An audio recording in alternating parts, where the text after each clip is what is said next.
right. Hello, everyone. Welcome to the Let's Grow Together podcast.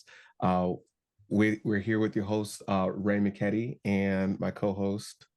Anna Ross, glad to be here. Yeah. And we are so excited. We have a really special show for you all today.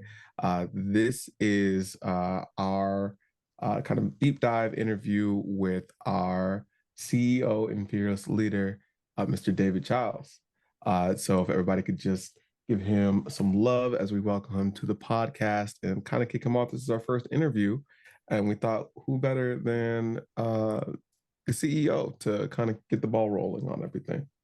So I can hear the applause. yeah. Just let it soak in. Let it soak in.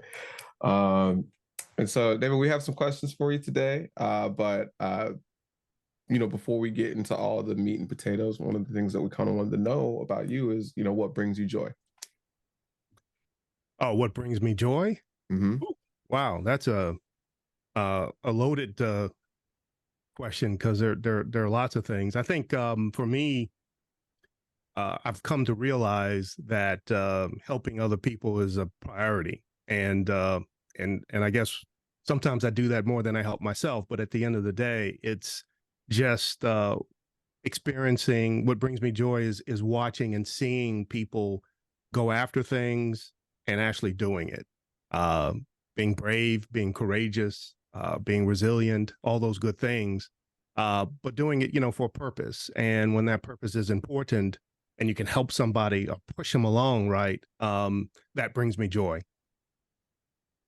Awesome. That's a great, primer for everything else. So, yeah. So I'll take the next question, and then Hannah, you can follow up. Okay. Perfect. All right. So David, our first one for you, as we begin this beautiful podcasting journey, and this could really help set the tone. No pressure. But if you could just tell us a little bit about your journey up to this point, and have you always been interested in STEM, right? Because of the mission and the vision of the organization, utilizing STEM to provide, better work opportunities for folks. Like, it's a really big part of what we do. And so if you could just tell us a little bit about your journey, your personal journey, and has STEM always been an interest to you along that journey? Oh, yeah. Good question. Despite my age, what's interesting about my journey is it's really computers that got me started. And of course, back then, the computers we hold in our hand, our cell phones and other devices didn't exist back then. They were big mainframes, but I just happened to have grown up at a time when, I'm going to date myself here, but Washington, D.C. was getting into what they call home rule. And one of the folks in our ward who became our Ward 5 council member took me and a bunch of kids. I was probably about third grade to a church right off the DC Mount Rainier line back then, and that church is still there. And inside that church was a terminal. Most people are used to keyboards, but this was a terminal, and it was connected to a mainframe that was part of Washington, D.C.'s public school system through a modem, essentially. And if anybody remembers modems and the noise they make and all that good stuff, that was the technology. That was it back then, And that connected to that mainframe, and I learned and taught myself how to program in BASIC. I programmed a little basketball game, right? And what you're used to on your Xbox and PlayStation, not that. It was, random number generator. You would press a button and it would give you choices. Do you want to shoot, pass, or steal, or something like that? Anyway, and a random number generator would generate the response for the other side, and then you would just go on and on. That was it back in the day. You had a teletype, no graphics, but it taught me what I needed to know. It taught me a programming language, and it taught me logic. And that stuck with me through a number of other interests, because the next time that I got my hands on that same terminal, not at the same place, wasn't until I was a senior in high school. But what that opened the door for me to do was get a job at, back then it was called the Naval Surface Weapons Center. It was in White Oak, Silver Spring, Maryland. It was a program called the Federal Junior Fellowship Program. And as a high school senior, I worked in a lab where I was doing programming on a PDP-11, which was a mini computer back then, and Fortran, which was a new language I taught myself. And the only way I ended up there was I got that bite in the third grade. And despite the fact that I didn't really have access to it for a number of years, you don't forget something that brings you joy. And programming as a software engineer, that's what I built my career on. Launched when I was in third grade, writing that little software program that was a text version of basketball. In my high school assignment, by the way, I had elevated to football. Hey, more complex. It's all exciting.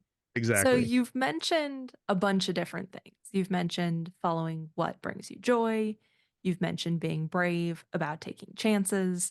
You've mentioned coming back to things that you liked that maybe you haven't done in a while.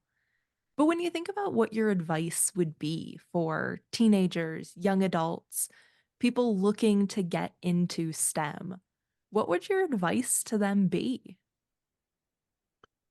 One of the things that I definitely want young people to do is to ask plenty of questions, to be curious. The one thing I've discovered that curiosity can lead to awareness, and awareness can just lead to anything that your imagination could even think of. And how do you get to that point? How do you get to awareness? You get it through being curious and asking questions and not being shy about it. Go up to anybody and ask questions. I can remember my kids when they were very, very young, they hadn't been trained by the world yet. They would go up to complete strangers and ask them questions. What is that? They just saw it, had curiosity, and asked. And sometimes I say, as adults, where did that go? Why can't we be as brave? But I think it's a necessity now. Technology is changing so fast that if you asked that question last year, it's a different answer this year. So keep that curiosity. Surround yourself potentially with folks that can lead you to other folks that can open doors for you, meaning that's networking in a sense. But should you be networking as a young person? I think so. Just to meet people. Might be somebody else's parent, but they have certain careers that you're interested in. Meet them, ask them questions, but keep that curiosity going and feed it. Feed it as if you're starving. Because from my perspective, that's what helped me, asking questions. From my perspective, an engineer has been defined. I learned this when I was younger. If someone defined it as a problem solver, that stuck with me. And the only way to solve problems to a certain extent is to be able to ask questions, to talk to people. When you run into a brick wall, take a step back, ask more questions so you can move on to the next step. So that curiosity, that awareness, those are powerful things that can work wonders. Just do what you need to do to make that happen. That, Mm, that. yeah, yeah. I really do resonate with that, maintaining a sense of curiosity and wonder. Yeah. That actually just might lead into our next question. Really, it may or may not be similar, but to the answer you've already given. But it is, Mhm. what is your philosophy around STEM?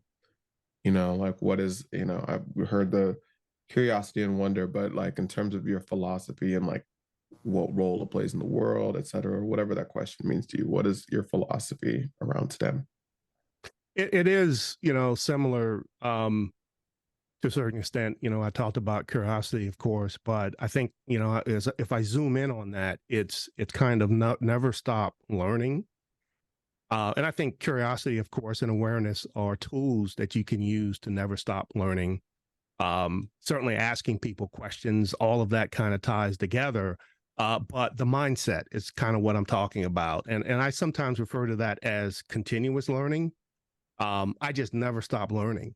I couldn't afford to, right, in terms of my career, just because I can remember I worked at a company, and we were building technology around a particular company's product.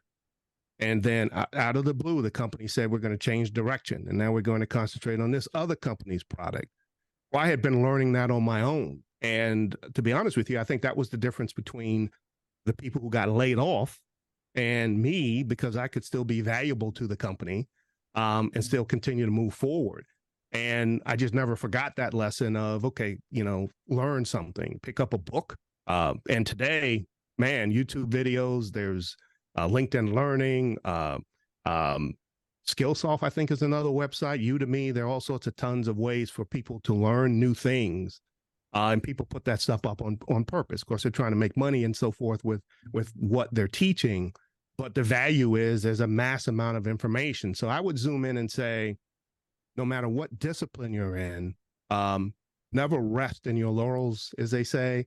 Always strive to learn more.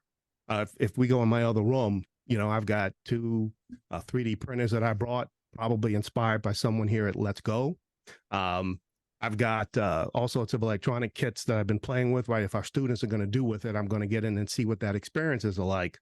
So I would say also invest in yourself, right? Continuous learning is an investment, but continue that investment. Don't look at it as an expense. Look at it as an investment. In fact, your best investment that you can make is in you, because there's no limit to what you might accomplish with that investment. And knowledge, from my perspective, is an investment.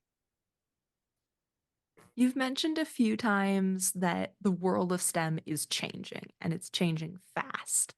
We Yeah. know that as educators, we know that as people working in STEM fields, that what was there a year ago, 2 years ago, 5 years ago is very different to the world that we're seeing today in STEM. A lot of times that can take on kind of a negative point of view in the media and what we hear. So, what recent development in the world of STEM has you excited? What's something that you are looking at and saying, this is something amazing? We're looking at a cool new frontier. Well, I am a bit biased, just because I'm a technologist. The STEM, the T part there, the E engineering. But I'll say a couple things. One is really totally outside of my domain, but just when I read about the parties involved is very interesting, and that is on the medical side, getting the vaccines out for COVID. And I know that they had been doing work on that for a minute there, so it wasn't something that just happened out of the blue. But I kind of, when you have to look at the type of work that they do to analyze whether these vaccines are helpful or not, minimize hopefully the risks, that's fascinating to me. I don't know anything about it, but I would say I hope that opens doors for faster cures for other ailments, whether it's cancer, diabetes, and things like that. And my hope is that in terms of some areas of growth in STEM, that's an area that really grows. But I will say that it's probably going to be an obvious answer when you look at my domain here, is I'm fascinated by how people view AI and machine learning, things like that, and how far it's gone. If you watched a lot of, CS is something I've never been to, but always wanted to go. But of course, today you've got YouTube folks out there who filmed their experience, and the amount of companies who are using AI infused products. Now, to them, it's a marketing, but smart devices, maybe that's a better phrase. But just some of the ideas that companies are coming up with that are actually using these type of techniques, let alone, of course, Chat GTP and all that good stuff that has happened, watching, Microsoft and Google and OpenAI strategically compete with one another. Well, maybe not Microsoft and OpenAI because they're an investor, but still, competition is competition. It's a fascinating area. But it's also something that scares people. I see lots and lots of criticism of, even gets personal. If you use AI, I'm going to criticize you. And I think that that's probably, normal, because I don't see it going anywhere. But it's the type of thing that that I keep my eye on, just simply because I'm fascinated by how fast this area has grown in just a relatively short period of time. And just watching the balancing act, right? The bad actors and how they might use it versus the good it can do. And then hoping for the best. So in a sense, I do understand things like deep fakes and all of that can be scary. But from my perspective, when I watch how some companies are using this technology, we have to figure out for the kids that we serve, how we integrate that into what we do. Because what I don't want it to happen is they get left behind just because there's controversy. Because again, it's technology that I don't think will go away no matter how bad you want it to go away. It's not going anywhere. I think CES proved that. And a lot of those products will never get to market. That's true. But it doesn't mean that the thought process, the thinking, the appreciation of the technology, the use of the technology will go away. I just see it being used in different ways. So hopefully that answers your question. It's because it's an area that fascinates me. It's an area that part of my career, I've worked in these areas. But when I left my last job to come here, the growth has just been boom, huge. And I think back and say, oh, we could have used that back when other companies that I worked for, and won't have that ability to do that. But just fascinating area for me. So this is going to be the end of the first part of our interview with David. Thank you so much for tuning in and listening. Again, this is Ray McKetty and Hannah Ross. And this is the Let's Grow Together podcast. We will see you real soon. Today's podcast episode is sponsored by Let's Go. Let's Go is a 501c3 nonprofit organization committed to generating opportunities for youth and young adults through STEM education and workforce development.